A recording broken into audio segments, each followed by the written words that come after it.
आज जो सनातन धर्म मानने वाले लोग जुड़े हैं वो पहले कभी नहीं था। ये सब काम कोई अवतार पुरुष ही करा सकता था।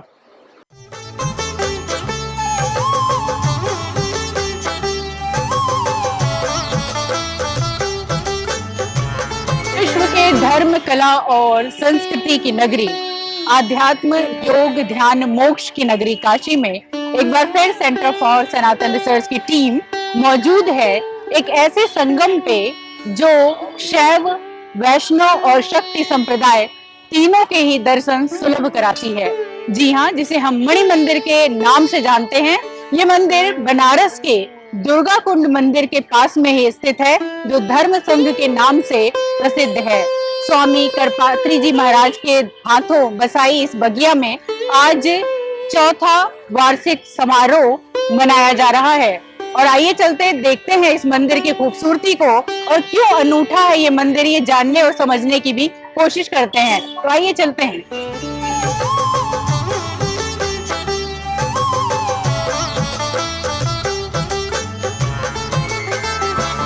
जग में सुंदर हैं दो नाम, दो नाम, दो नाम, दो नाम।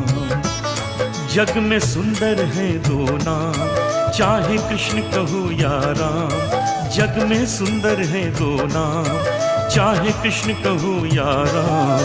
बोलो राम राम राम, बोलो श्याम श्याम श्याम। बोलो राम राम राम, बोलो श्याम श्याम श्याम। जग में सुंदर हैं दो नाम, चाहे कृष्ण कहो या राम। जग में सुंदर हैं दो नाम, चाहे कृष्ण कहो या राम। बोलो राम राम राम, बोलो श्याम श्याम श्याम। बोलो राम राम राम, बोलो Shyam Shyam Shyam. Centre for Sanatan research की ओर से एक बार फिर आप सभी का स्वागत करते हैं। और आज हम मौजूद हैं काशी के एक ऐसे संगम पर जहां वैष्णव, शैव और शक्ति तीनों ही संप्रदाय के दर्शन सुलभ हैं। हम बात कर रहे हैं बेलूपुर के पास दुर्गा कुंड मंदिर से ठीक पहले धर्म संघ परिसर की, जहां मणि मंदिर के एक अलौकिक दर्शन हमें देखने को मिलता है, जहां शिव भी हैं, शक्ति भी हैं और राम दरबार भी है। और हमारे साथ हैं धर्म संघ शिक्षा मंडल के महामंत्री आदरणीय श्री जगजीतन पांडे जी। तो चलिए उनसे जानते हैं मणि मंदिर और धर्म संघ के विषय में कुछ और अपनी जानकारी को विस्तार देते हैं। देखिए क्या है कि ये परिसर सनातन धर्म के शिखर पुरुष परम पूज्य धर्म सम्राट स्वामी करपात्री जी महाराज द्वारा स्थापित है, जी। जो कि अभिनव शंकर के रूप में पूरे भारत ही नहीं बल्कि पूरे विश्व में जाने जाते हैं, पूजे जाते हैं। जी। पूज्य महाराज से की ऐसी संकल्पना थी कि एक ऐसा परिसर हो जहां चारों वर्णों और चारों आश्रमों के लोग एक साथ रहते। जी। तो जैसे चारों वर्ण का जो है वो बात होती है, तो हमारे यहाँ ब्राह्मण, क्षत्रिय, वैश्य और शूद्र होते हैं। जी। और चारों आश्रमों की बात होती है तो ब्रह्मचर्य आश्रम, गृहस्थ आश्रम, वानप्रस्थ आश्रम और संन्यास आश्रम की बात होती है। तो ये चारों वर्णों और चारों आश्रमों के लोग यहाँ एक साथ रहते हैं। यहाँ मूल, जैसा कि नाम ही है परिसर का, श्री धर्म संघ शिक्षा मंडल। जी। तो यहाँ प्राच्य विद्या का अपना हम ज्ञान देते हैं, बच्चों को विद्या देते हैं, विद्या दान करते हैं। तो हमारे ब्रह्मचारी रहते हैं यहाँ। आश्रम के द्वारा उनकी पूरी चिंता की जाती है, पूरी व्यवस्था की जाती है, रहने की, भोजन की, वस्त्र की, पठन पाठन की, और जीवन उनका कैसे उत्तम हो और भारतीय सनातन परंपरा को और आगे कैसे बढ़ाएं, इसके लिए हम लोग ब्रह्मचारियों को तैयार करते हैं। जी। इसके साथ साथ स्वामी जी की परम निष्ठा थी और जीवन हर संघर्ष करते रहे गो हत्या बंदी के लिए। तो ये गौशाला है जहाँ माता पिता के सरीखे गो माताओं को पूजा जाता है हमारे यहाँ। उसी के साथ विद्यालय हो गया और गौशाला हो गया, साथ में मंदिर है, चूंकि सनातन धर्म में बिना मंदिर की बात बनती नहीं। जी, बिल्कुल। तो भव्य और दिव्य मंदिर है जिसमें सनातन धर्म की मूल जो परंपरा है, जैसे आप कह रही थी, उससे थोड़ा और आगे है कि पंचदेवोपासक जी की परंपरा है, पंचदेव उपासना की परंपरा है। जी उसमें आते हैं भगवान सूर्य, जी भगवान विष्णु, भगवान शिव और भगवान गणेश जी और शक्ति जी दुर्गा। तो और इन पांचों देवों में ही सारे लोग आ जाते हैं, सारे देवता आ जाते हैं। इन सबों का संगम आपको, पांचों देवताओं का, पंच देवताओं का जी संगम आपको मणि मंदिर में दिखाई देगा। जी इस मंदिर का नाम मणि मंदिर इसलिए हम लोग रखे हैं क्योंकि मणि के 12 ज्योतिर्लिंग इसमें स्थापित हैं, जी जो कि पूरे विश्व में और कहीं नहीं है, जी इसलिए यह मणि मंदिर है। और इस तरह और ढेर सारी चीजें हैं। तो काशी में जब तक से मणि मंदिर में धर्मसंघ में नहीं आते हैं तो आपकी यात्रा पूरी नहीं होती है। क्या बात है। और काशी में और कहीं नहीं जाइए, मणि मंदिर में आ जाइए तो पूरी हो जाती है कि सबका दर्शन यही एक साथ प्राप्त हो जाता है। जी, यानी कि संपूर्ण सनातन धर्म के विभिन्न मतों, विभिन्न संप्रदायों और आध्यात्मिक की जो हमारी यात्रा है अध्यात्म की, उसकी परिपुष्टता के लिए अगर आप काशी आ रहे हैं, तो धर्म संघ और मणि मंदिर के दर्शन ज़रूर करिए, क्योंकि बिना उसके यात्रा अधूरी रह जाएगी। और इसी विषय पे थोड़ा और आगे बढ़ते हुए इसके इतिहास को भी जानना चाहेंगे। स्वामी करपात्री जी महाराज की जो परिकल्पना रही, जो उनके हाथों बसाई ये बगिया है, इसकी शुरुआत कब हुई? इस परिसर का प्रारंभ स्थापना जो है 1940 में हुई जी, और निरंतर और 18 एकड़ का परिसर है। हुँ, मणि मंदिर एक अंग है उसका, पूरा मिलकर के 18 एकड़ में है और 1940 से निरंतर ये सारी चीजें चलती रही हैं। अभी वर्तमान पीठाधीश्वर जो हमारे हैं परम पूज्य तपोनिष्ठ श्री शंकर देव चैतन्य ब्रह्मचारी जी महाराज, तो उनके द्वारा इस मंदिर की और भव्यता और दिव्यता दी गई है। मंदिर पहले भी था लेकिन और भव्य और दिव्य हो गया है, जिसका कि पुनः प्राण प्रतिष्ठा 2020 में हम लोग किए, जिस मंदिर में आज हम लोग जिसका दर्शन कर पा रहे हैं। क्या बात है। तो जैसा कि हम अभी सुन रहे थे, आदरणीय जगजीतन पांडे जी हमें बता रहे थे कि क्यों ये मंदिर दिव्य है, भव्य है और लगातार हम देख रहे हैं कि नव्य भी होता जा रहा है काशी के साथ-साथ। तो चिर पुरातन काशी में नित्य नूतन होते देखना इसे बहुत ही विस्मयकारी भी है, अद्भुत भी है और सुखद भी है। तो ऐसे ही कुछ अनूठे पहलुओं को आगे भी तलाशते रहेंगे। अभी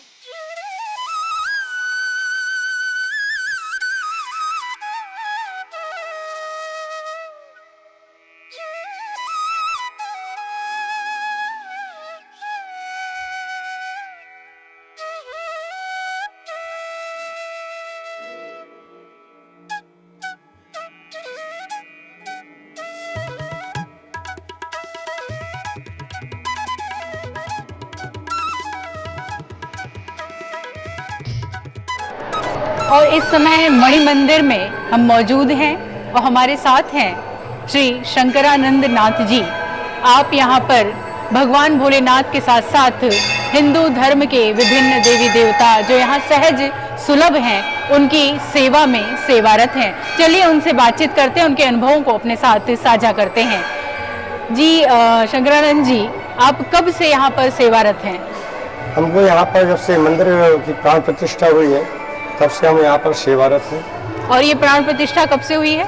ये प्राण प्रतिष्ठा को शायद 4th वर्ष चल रहा है जी। 4 वर्ष संपूर्ण हो गए। आज प्राण प्रतिष्ठा महोत्सव का दिवस चल रहा है जी। तो मूलतः आप भारत के किस प्रांत से आते हैं? मूलतः भारत के हम नर्मदा क्षेत्र जबलपुर से आते हैं जी।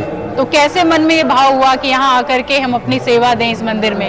हमारे यहाँ पर गुरुदेव स्वामी श्री ब्रह्मलीन दीनदयालु जी महाराज जी थे और उनके गुरुदेव धर्म सम्राट स्वामी श्री करपात्री जी महाराज, जिनकी एक कल्पना थी कि कोई मणि मंदिर का यहाँ साकार स्वरूप हो, मानसिक कल्पना थी उनकी, जिनको साकार परम पूज्य ब्रह्मलीन स्वामी दीनदयालु जी महाराज और हमारे धर्म संघ के पीठाधीश्वर 1000 स्वामी श्री शंकर चैतन्य जी महाराज जी ने इसको जो कल्पना उन्होंने की थी इसको साकार किया है जी।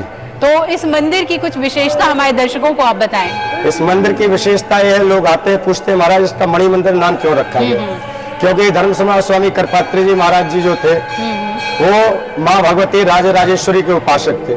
तो राजराजेश्वरी का जो धाम कहा गया है वो मणि धाम कहा गया है, उसी के उससे इस मणि मंदिर का नाम रखा गया है।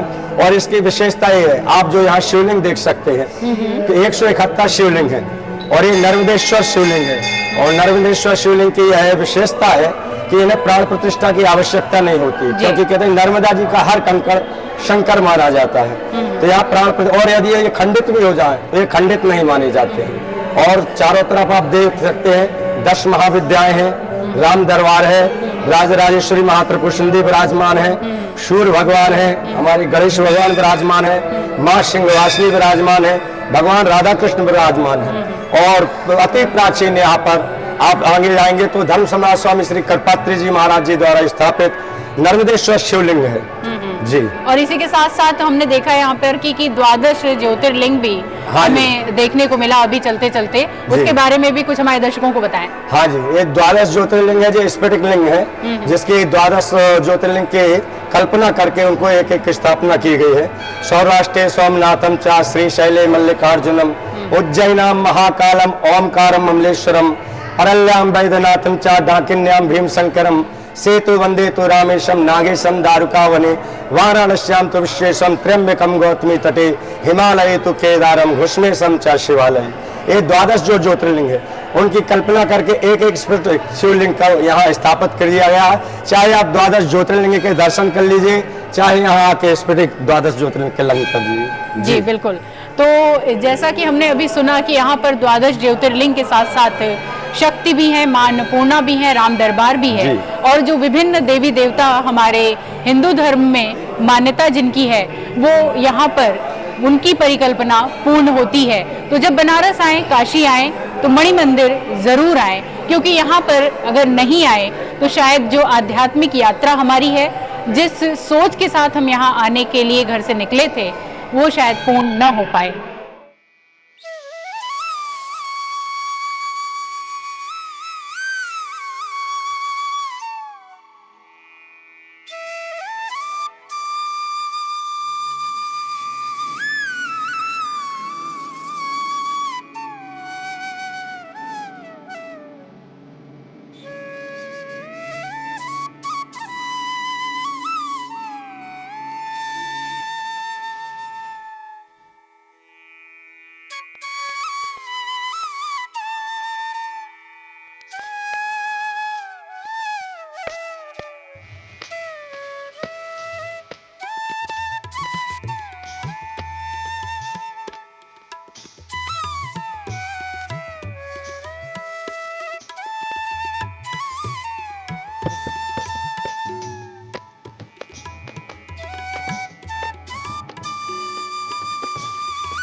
जैसा कि हम देख रहे हैं कि इस समय मणि मंदिर चतुर्थ प्राण प्रतिष्ठा महोत्सव मनाया जा रहा है धर्म संघ परिसर में, और अब से कुछ ही देर में भजन सम्राट श्री अनूप जलोटा जी के भजनों से ये पूरा परिसर संगीतमय भक्तिमय होने वाला है।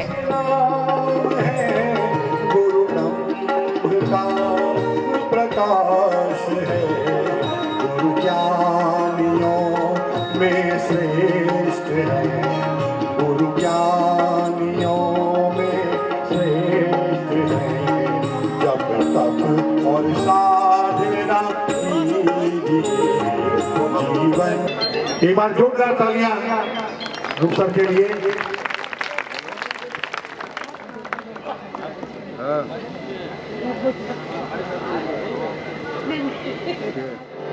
प्राण प्रतिष्ठा हुई उस दिन मैं भी वहां आनंद ले रहा था, और प्राण प्रतिष्ठा के बाद एक मन में बात आई, आपको सुना था। काशी बदली, अयोध्या बदली, सब जानते हैं काशी बदल गई, भव्य हो गई। अयोध्या तो जैसे स्वर्ग होता है वैसे बन गई। काशी बदली, अयोध्या बदली, अब मथुरा की बारी है। अब मथुरा की बारी है। राम खड़े हैं लिए धनुष, अब बंसी बजने वाली है। राम खड़े हैं लिए धनुष, अब बंसी बजने वाली है। राम खड़े हैं लिए धनुष, अब बंसी बजने वाली है। राम खड़े हैं लिए धनुष, अब बंसी बजने वाली है। काशी बदली, अयोध्या बदली, अब मथुरा की बारी है। राम खड़े हैं लिए धनुष, अब बंसी बजने वाली है। राम खड़े हैं लिए धनुष, अब बंसी बजने वाली है।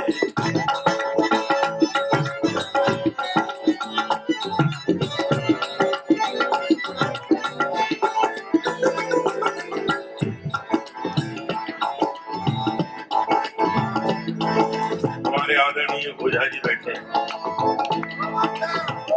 इनका बहुत मन था कि आज ये कार्यक्रम यहाँ हो। जब ईश्वर से विनती की जाए प्रेम से तो सब हो जाता है। तेरे मन में राम, तन में राम,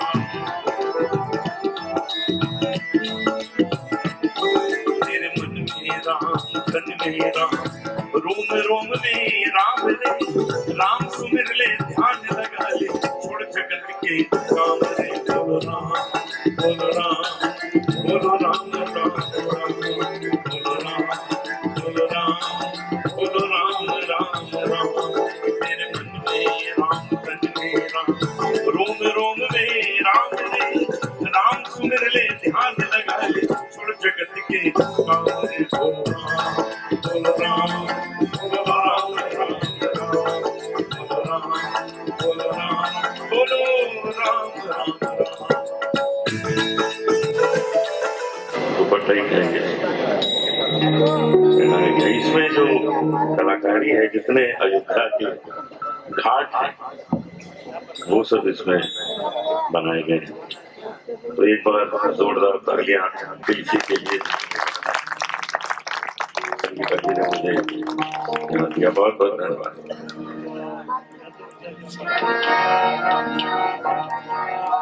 मोदी जी ने भी इसको बहुत पसंद किया है और इसकी एक पेंटिंग पार्लियामेंट में लगाई। एक ऐसा गाना जो हम सब मिलकर गाए।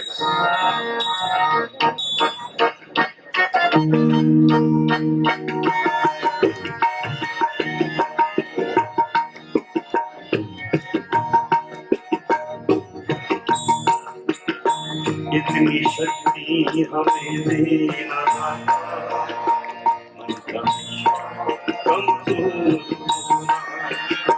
इतनी शक्ति हमें देना, मन का विश्वास कमजोर। हम चले एक रास्ते पे, हमसे भूल करती हुई भूल ना। हम चले एक रास्ते पे, हमसे भूल करती हुई भूल ना।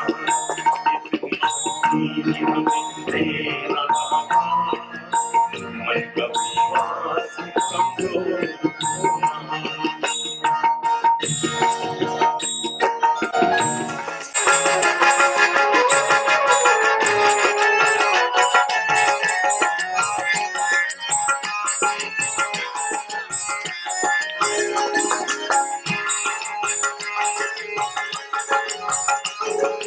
श्याम तेरी बंसी, कन्हैया तेरी बंसी, पुकारे राधा नाम, रोग करे मीरा को यूं। सांवरे की बंसी बजने से कहा, सांवरे की बंसी को बज बजने से काम, राधा कभी शाम को मीरा कभी शाम, राधा कभी शाम को मीरा कभी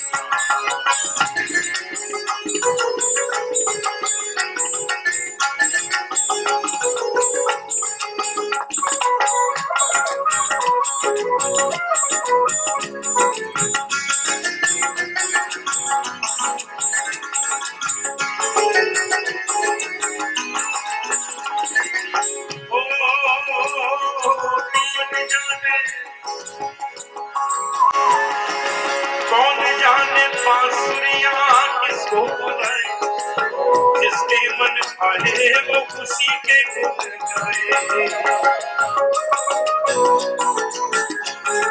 कौन जाने बांसुरियां किसको बुलाए, जिसके मन आए वो उसी के गुण गाए।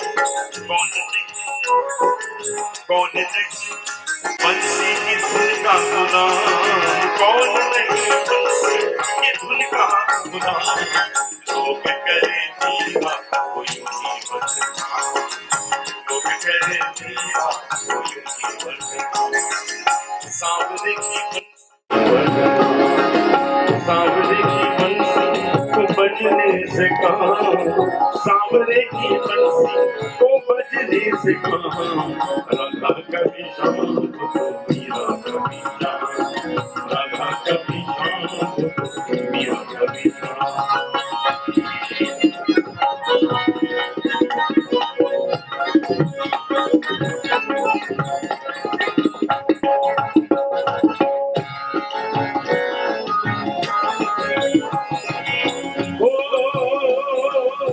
जमुना की लहरें, जमुना की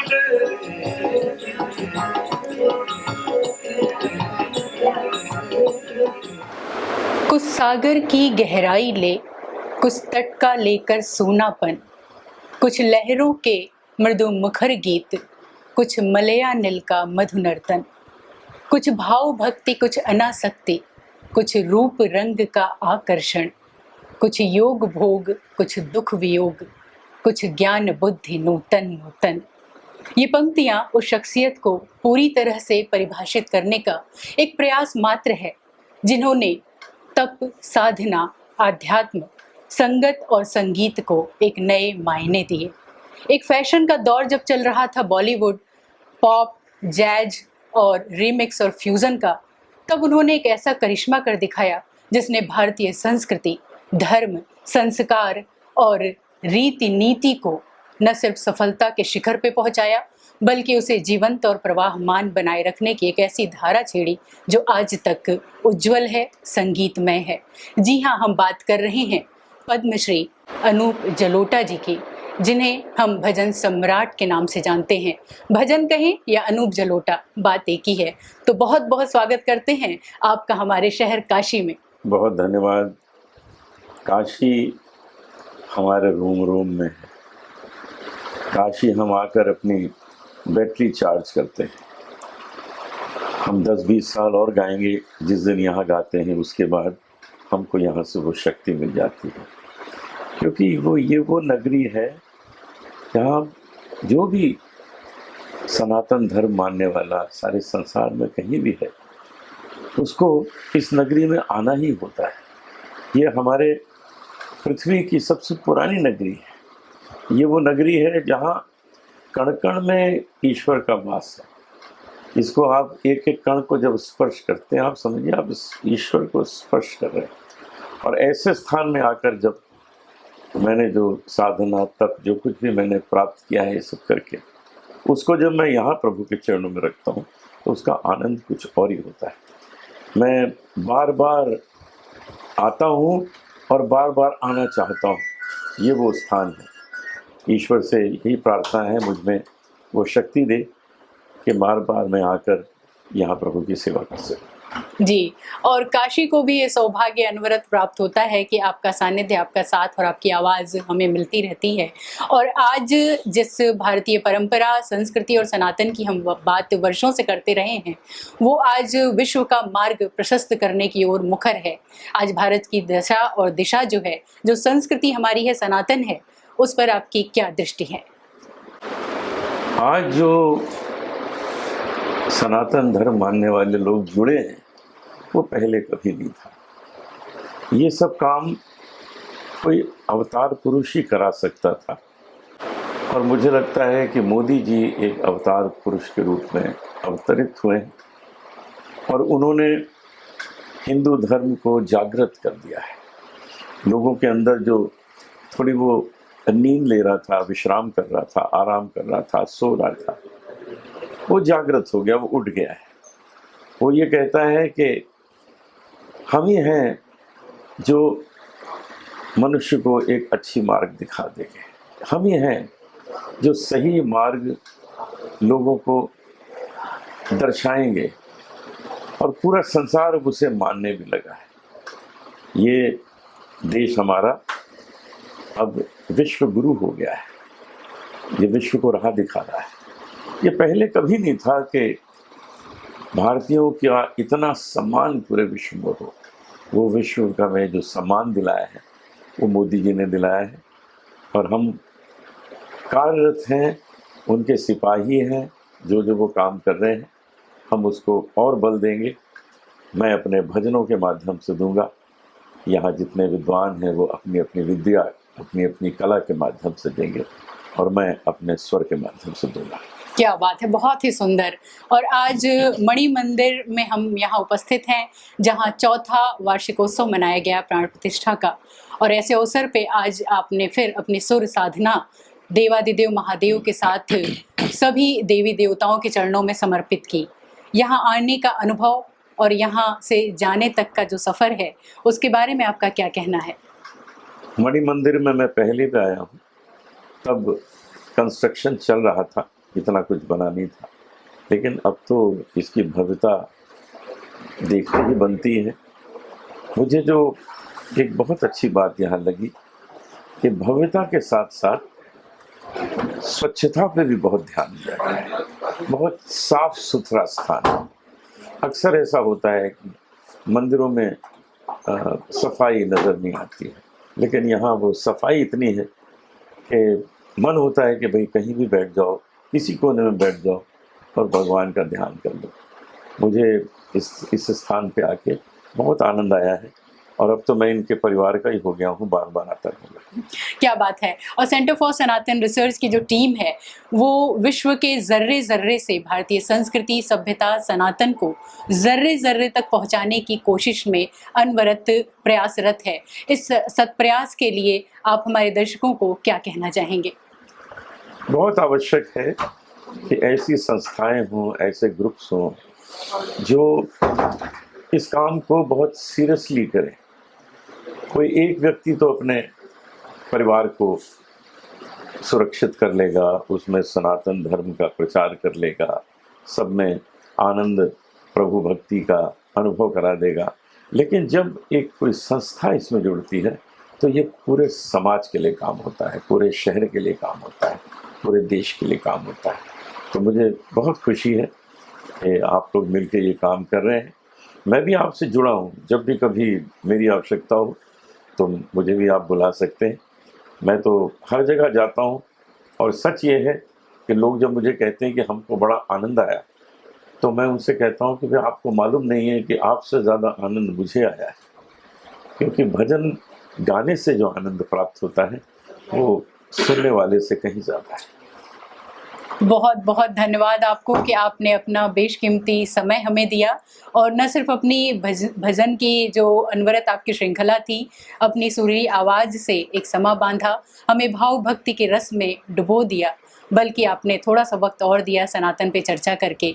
बहुत बहुत धन्यवाद आपको सेंटर फॉर सनातन रिसर्च की ओर से।